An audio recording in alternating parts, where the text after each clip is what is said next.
Кыргызстанда күн жылгандан тарта жаратылышка эс алууга чыккандардын саны көбөйүүдө. Алардын көпчүлүгү борбордун четиндеги аларча мамлекеттик коргуна, ошондой эле табиятты көрктүү жерлерге эс алууга барышууда. Эс алууга каражат жумшап баргандан кийин жарандар үчүн коопсуздук, тейлөөнүн сапаты, түзүлгөн шарттар, баалар, мындан сырткары эс алган жайдагы тазалык маанилүү. Быйыл бул боюнча жоопкерчиликти туризм департаменти жергиликтүү бийликке тапшырганын билдирди.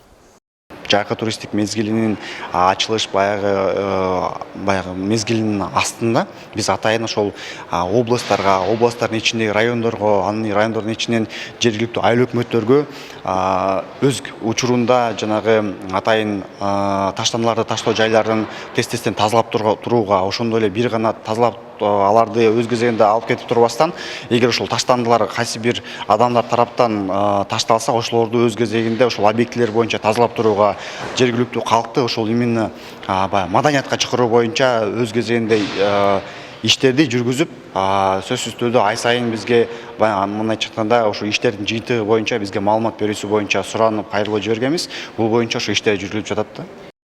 Кыргызстандын климаттык өзгөчөлүгүнөн улам жергиликтүү туристтер күндүн ысыгында ысык көлгө агылса, ошол эле жаз-күз мезгилинде өлкөнүн түштүгүнө баргандардын саны аз экени байкалат. Мындан улам адистер ички туристтик агымды айлампа катары ишке ашыруу негизги маселе экенин белгилешет. Буга пандемиядагы туристтик сезонду жергиликтүү саякатчылар гана камсыздашканы мисал. Биздин экинчи жолубуз альтернативалык жолчу. Ошону ыкчамыраак бүтүрүш керек. Ал бүтсө, биздин өлкөнүн ичинде мындай шакекке окшогон инфратүзүм пайда болот эле.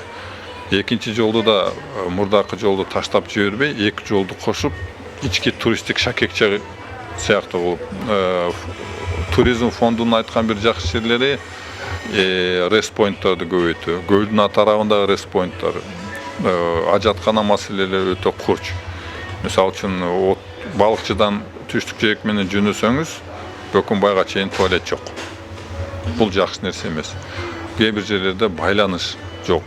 Көк жайык эң бир туристтик жайыбыз Жете Өгүстөн киргендечи, шлагбаумдан өткөндөн кийин мобилдик байланыш иштебей калат. Бул дагы жетишпеген. Буга улай мамлекет өзү ишке ашыра албай жаткан нерселерди жеке секторго ыйгаруу керектигин белгиледи. Дегени менен туризм маселесине келгенде өлкөдөгү тейлөө көрсөткөн кызматкерлердин билимин жогорулатуу, таштанды, тазалык, даараткана маселеси курч бойдон келет. Айрым жерлерде эс алуучуга комплекстүү шарттын жоктугу да жашыруун эмес. Ал эми туризмди өнүктүрүүнү колдоо фондунун жетекчиси Кайрат Итибаев өлкөдөгү ден соолукту чыңдаган жайларга токтолуп, аларды комплекстүү өнүктүрүүнүн 95% ички туризм үчүн ыңгайлуу шарт түзөөрүн айтат.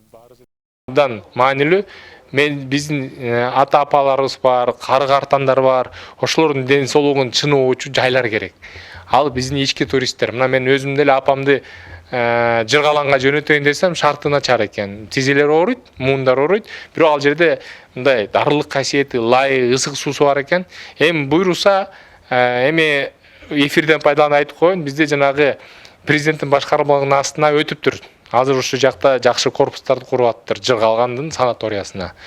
Ошондой санаторияларды иштетишибиз керек. Бул талап болуп атат. Биздин ички туристтерге ошо керек болуп атат. Жайы, кышы, күзү биздин багы тур сезон узармакта. Ата-энелерибизди өзүбүз деле барып, багы ден соолукту чындасак болот да. Ошол эле учурда замандын талабына жооп берген эс алуучу жайларды ачуу да маанилүү. Белгилүү болгондой, быйыл ички жана чет элдик саякатчылар үчүн өлкөдө 68 туристтик жайды ачуу каралып, алардын алгачкысы Кемин районунда ишке берилди. Ал эми туризм департаментинин маалыматы боюнча быйыл өлкөдөгү туристтик сезонду өнүктүрүүгө бюджеттен 30 миллион сом бөлүнгөн. Акылай Маратова, Талант Ашыров, Нью ТВ.